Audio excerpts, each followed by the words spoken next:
A veces decimos, pobrecito de mi hijo, viene bien cansado de la escuela, ¿cómo no voy a ponerle la Biblia? Y sí, los estamos empobreciendo espiritualmente. Pobrecito, es que todo el día ha estado afanado haciendo cosas, y que esto y que lo pobrecito. Y pobrecito espiritualmente se va a quedar. Muchas veces decimos que el amor de una madre no se compara con el amor de un padre, porque una madre ama estrechamente a sus hijos. Pero como mirábamos en las escrituras que habían puesto en el Apocalipsis, Cristo viene pronto. Amén.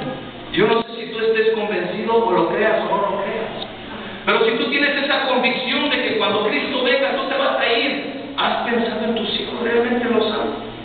¿Has pensado que cuando tú te vayas te va a ir contigo? Déjame decirte que los hijos pequeños, a través de la fe ejercitada de los hermanos de los adultos, van a alcanzar la salvación. Amén. Si el padre se queda, el niño se queda y dirán, ¿pero qué culpa tienen los niños? Dice su palabra, dice, yo Jehová visito la maldad de los padres, en los hijos de los hijos y hasta la tercera generación. Como padres tenemos una gran responsabilidad sobre nuestros hijos. Y qué triste fuera que nosotros llegáramos a la presencia de Dios y que nuestros hijos no se encontraran ahí.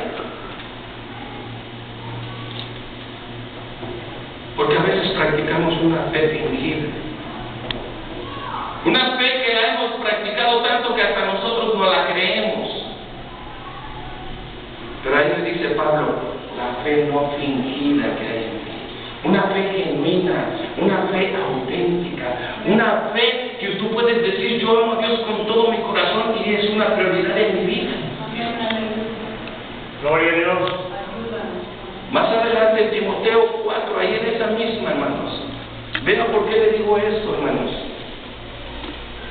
Nuestros hijos son las generaciones que van a venir detrás de nosotros, hermanos. Va a llegar un momento donde nosotros nos sentemos y nuestros hijos van a estar ministrando aquí. Pero ¿qué es lo que van a ministrar? ¿Qué es lo que van a traer? Si nosotros no estamos ahí, hermanos, para delegar la estafeta de la fe, de la palabra de Dios. En el capítulo 4 dice, te encarezco delante de Dios, del Señor Jesucristo, que juzgará a los vivos y a los muertos en su manifestación y en su reino. Que prediques la palabra y que instes a tiempo y fuera de tiempo. Redarguye, reprende, exhorta con toda paciencia y doctrina. Y yo me pregunto, ¿esto nada más debe de ser en la iglesia y nada más el pastor y el ministro? ¿O también debe de ser en el hogar? Nada más debemos predicar en el púlpito. Y le voy a decir por qué. El verso 3 da la respuesta, dice, porque vendrán tiempos cuando no sufrirán la sana doctrina, sino que teniendo comezón de oír se amontonarán maestros conforme a sus propias concupiscencias, y apartarán de la verdad del oído y se volverán a las fábulas. Pero tú sé sobrio en todo, soporta las aflicciones, haz obra de evangelista, cumple tu ministerio, porque yo ya estoy para ser sacrificado y el tiempo de mi partida está cercano. Últimamente se levantan muchos ministerios, muchos maestros, muchos profetas, muchos falsos profetas, muchos falsos apóstoles. Y esto no es nuevo. Venga conmigo aquí a Apocalipsis, capítulo 2.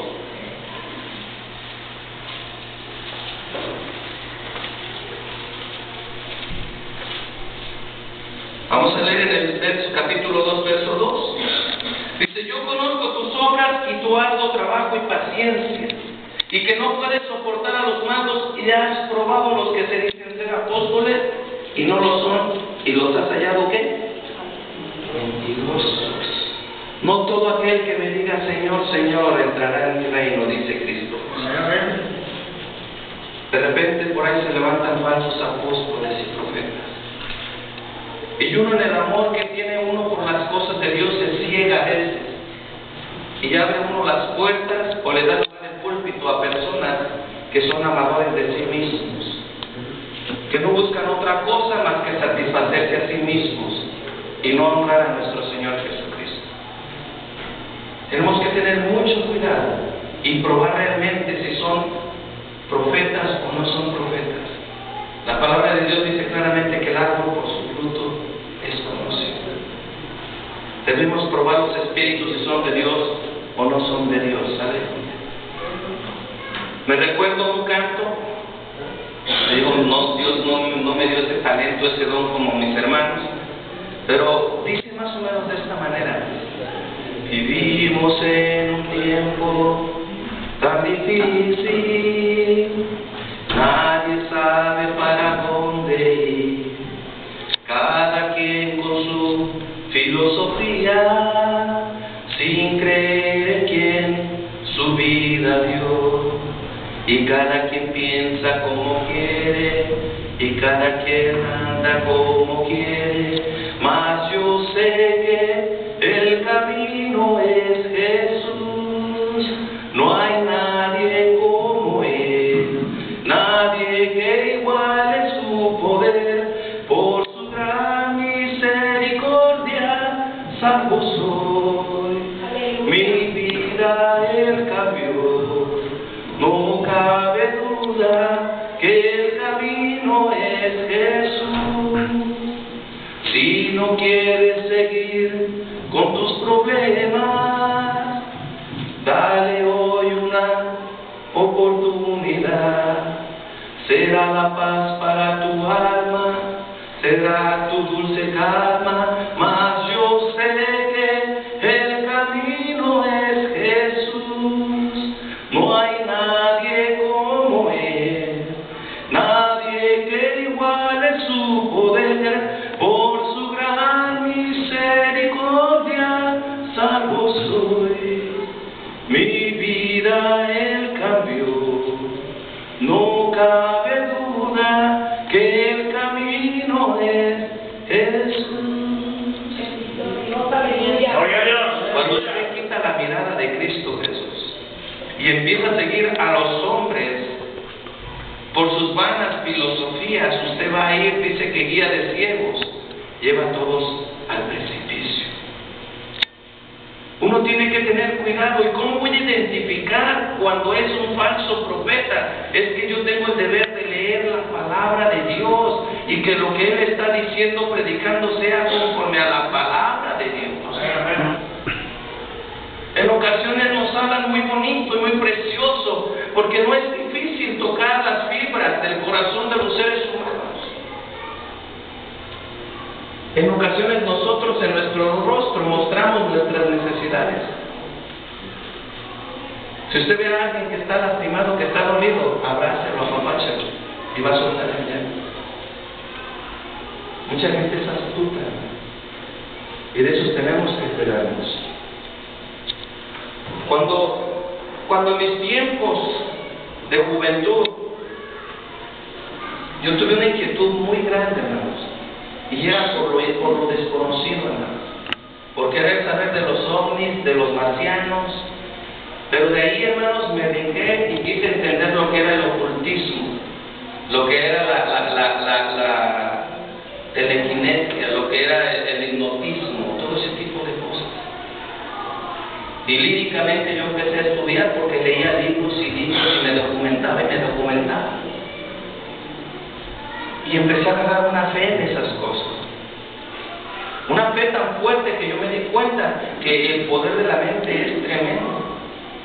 Que con la mente usted puede controlar muchas cosas. Y yo sé lo que es un desprendimiento del espíritu, lo que es una levitación, que ahora yo le pido perdón a Dios por esas cosas, porque fue mi ignorancia. Pero yo le doy gracias a Dios que lo que me sacó de ahí fue una experiencia que yo tuve. En cierta ocasión yo estaba sentado en una oficina no me acuerdo si era de un doctor, pero yo estaba en una sala de espera y había un cenicero sobre la mesa. Y con toda aquella fe que yo había forjado dentro de mí a través de esos libros que yo había leído de esa letra, llegó un momento donde dije, bueno, el que domina la mente lo domina todo. Y yo tengo esa fuerza para dominar. Y miré y me quedé observando ese cenicero y yo dije, lo voy a mover con la pura mente. Y yo ahí me concentré, hermano, yo estaba ahí. y de repente se hace el cenicero. En ese tiempo yo no sabía lo que era eso. Pero gracias a Dios que me dio miedo, me atemoricé y dije, yo aquí no me meto. Pasaron años para que yo conociera a Cristo, pero dejé eso. Ahora yo sé que son demonios que están ahí sirviendo, son demonios que están ahí trabajando. Así como Dios nos ha dado al Consolador, al Guía, que es el Espíritu Santo, así también Satanás te da demonios para que estén ahí. ¿A dónde quiero llegar con esto? Hay gente que son motivadores, que llegan a las iglesias y levantan un avivamiento, pero se va uno y se empieza a bajar eso, y ya, el día de mañana ya estás como que no pasó nada. Pero cuando realmente viene un avivamiento por medio de la palabra y el Espíritu Santo, la palabra viva, tú llevas algo en tu vida que ya no te deja en paz. El que robaba, ya ahora ya la piensa y dice, pero ¿por qué si apenas la otra semana me llevé 3 cajas y ahora no puedo ni siquiera subir? Porque la palabra ha tomado vida en tu vida. La palabra encarnada dice en el Evangelio de San Juan, en el principio era el verbo y el verbo era con Dios. Pero después dice, y el verbo era Dios. Y en el verso 14 dice, y el verbo se hizo carne. La palabra encarnada. Cuando la palabra que es esta que tenemos aquí se encarna en tu vida, hace un rema donde tú eres transformado y cambiado. ¿Sabes cuál es el verdadero yo de cada uno de nosotros? Es el corazón. Ahí es donde está la belleza o la fealdad de las personas. Fíjate en el corazón y de ahí puedes decir, esa persona es hermosa o esa persona es fea. Porque esto exterior se termina y se acaba. Pero la hermosura nunca deja de acabar.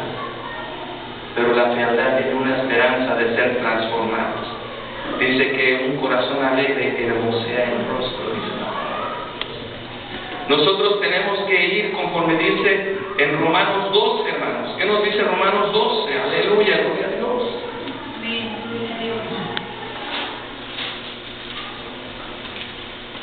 Bendito sea Cristo Jesús. Dios bendiga a nuestro hermano Pablo. Sabemos que está en el cielo, pero él fue el instrumento por el cual Dios nos dejó este legado. Amén. Así que, hermanos, os ruego por las misericordias de Dios que presentéis vuestros cuerpos en sacrificio vivo, santo y agradable a Dios, que es vuestro culto racional. Vean lo que dice el verso 2. No os conforméis a este siglo. ¿Cuántas veces han oído que dicen, es que estos tiempos ya no son como los tuyos? Ahora es diferente. Antes era diferente la educación, cómo te enseñaban tus padres. Hoy es diferente. Pero aquí me dice la palabra, dice, no os conforméis a este siglo, sino transformados por medio de la renovación de vuestro entendimiento, para que comprobéis cuál sea la buena voluntad de Dios, agradable y perfecta. Bendito Dios. ¿Cuántos saben que las drogas destruyen? Poquitos. Pero déjenme decirles a los demás que tanto el alcohol como las drogas, el tabaquismo, todo eso destruye. Pero déjame decirte, hermanos, que yo me recuerdo que cuando yo fui joven, por eso yo muchas de las veces le digo a mi hija, cosas que yo te digo es porque yo las viví, no porque me lo imagino, son experiencias propias. Yo me recuerdo que cuando yo fui joven, para hacerme popular entre mis amigos, yo tuve que hacerme a ellos. Decía un dicho por ahí que el que con coyotes anda o ya se enseña. Me recuerdo que yo llegué con ellos y cuando yo decía groserías por ser parte del grupo, se reían porque decían que no eran ofensivas, que no lo decía yo con ese coraje, o sea, se reían en lugar de que se enojaran. Y después ellos tomaban hasta, estoy hablando cuando tenía 17 años, 16 años, ellos tomaban hasta las 2, 3 de la mañana y yo ahí desvelándome cuidando borrachos a las 2, 3 de la mañana.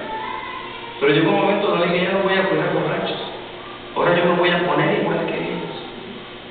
Y empecé a tomar y andar igual que ellos. Dije, ahora sí, cada quien que se cuide eso. Este solo fue el primer paso. Después ellos hacían drogas. Y me recuerdo que en una ocasión ellos estaban inhalando lo que era el resistor, o sea, el resistor 5000 o cualquier cualquier sustancia que se inhala y uno se droga. Unos usan pintura, otros usan tiner. Y me recuerdo que lo hice y me gustó y lo seguía haciendo y lo seguía haciendo. Pero pasó algo que impactó mi vida. Yo le doy gracias a Dios por esas experiencias que hicieron reflexionar mi vida. Me recuerdo que como a los 3 meses se me olvidaban ya las cosas. Y yo quería tener una conversación con alguien y ya no me acordaba las palabras. Y por quererme acordar de las palabras, me olvidaba de qué estábamos hablando. Y me recuerdo que la gente, por quererme ayudar, mis amigos, querían cambiar el tema, no, ya, no te preocupes, pues no te acuerdas, no te acuerdas. ¿Y sabe usted que eso me hacía sentir algo más mal? No, es que me tengo que acordar. Y ellos decían, no, pues ya no te acuerdas, no te acuerdas. Después yo supe por la ciencia que este tipo, tanto lo que es la marihuana e inhalar este tipo de solventes, va quemando las neuronas. ¿Qué son las neuronas? Las neuronas son unas células o una cadena de células que tenemos en el cerebro que son las que retienen la información.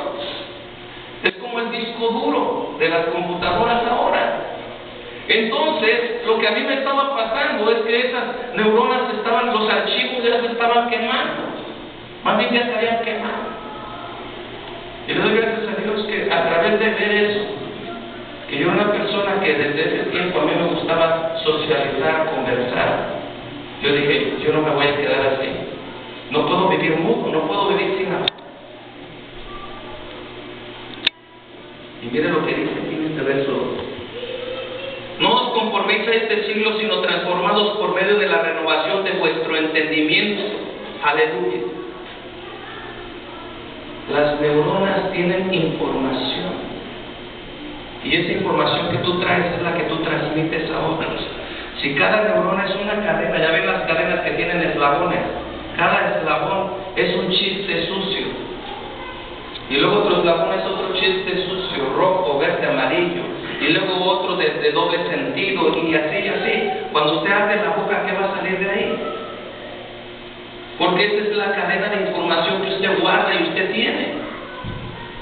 Pero gracias a Dios que nos dice que nosotros seamos renovados. ¿Qué voy a hacer ahora? Ahora me voy a memorizar un verso.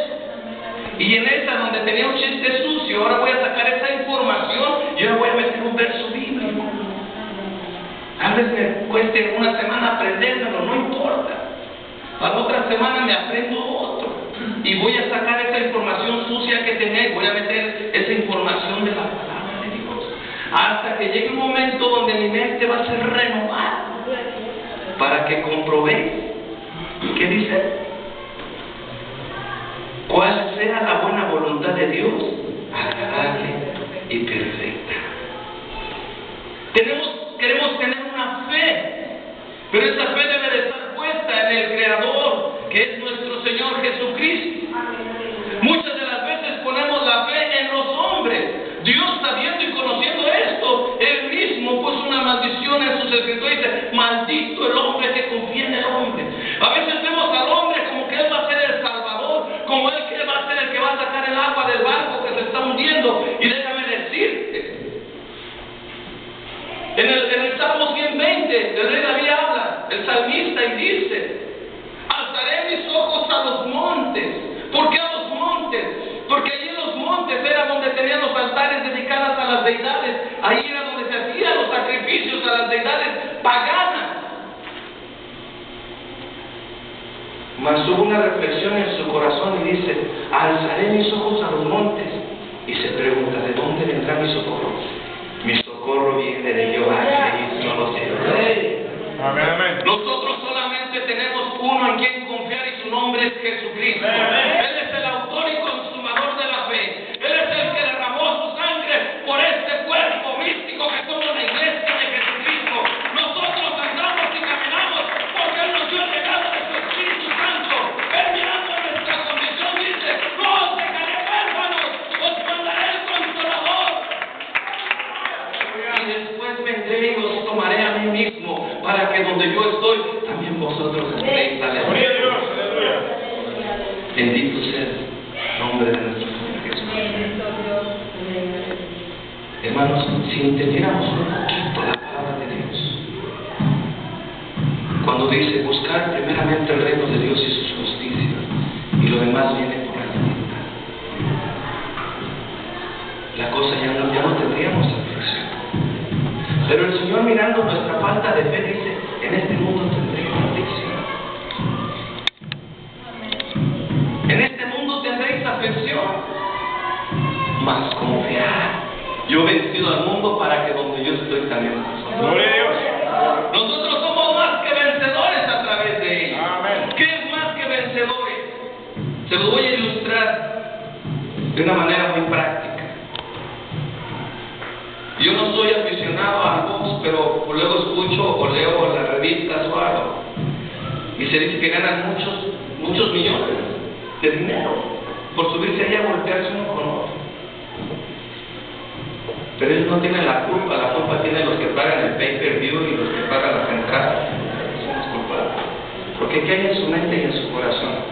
Yo me recuerdo cuando en la escuela nos peleábamos, a mí me forzaron a pelear, pero yo miraba a la gente que estaba alrededor y pégale, así como que tenían un odio, un coraje. Pégale, dale, no te dejes. Y ese mismo espíritu está todavía en la gente que le gusta esto. Porque no puede estar pensando: ay, no me vas a lastimar. En el amor de Cristo. No, el espíritu se pasa, amigo. Y uno tiene que tener cuidado con lo que uno mira. Amén.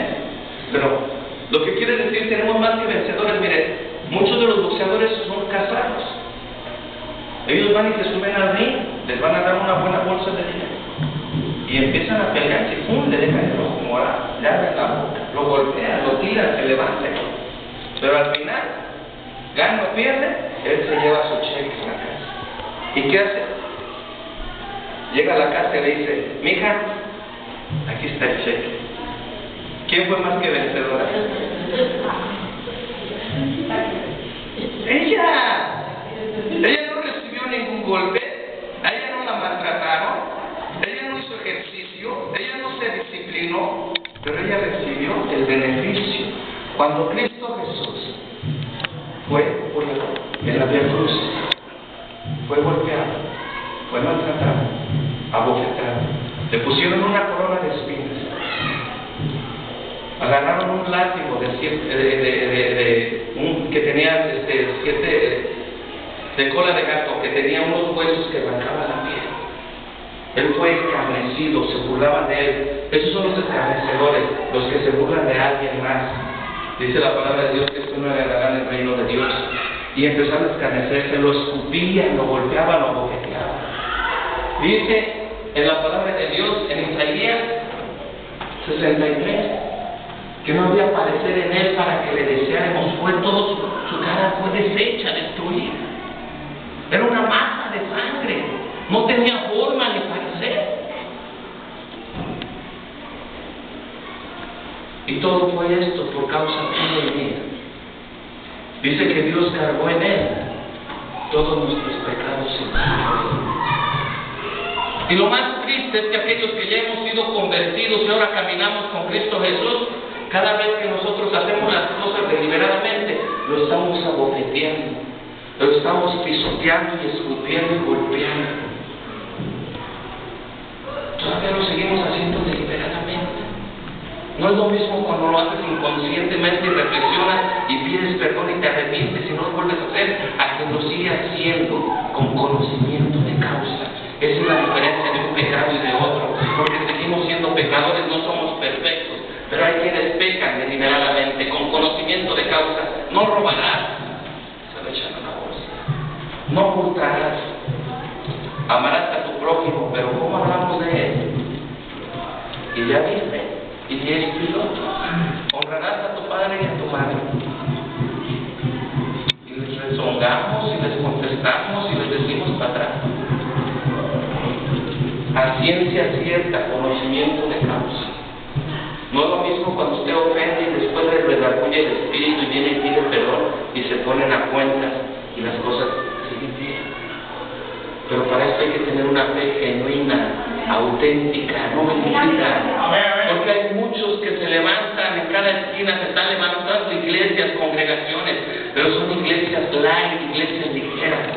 Al cliente lo que pida, los pastores tienen que complacer lo que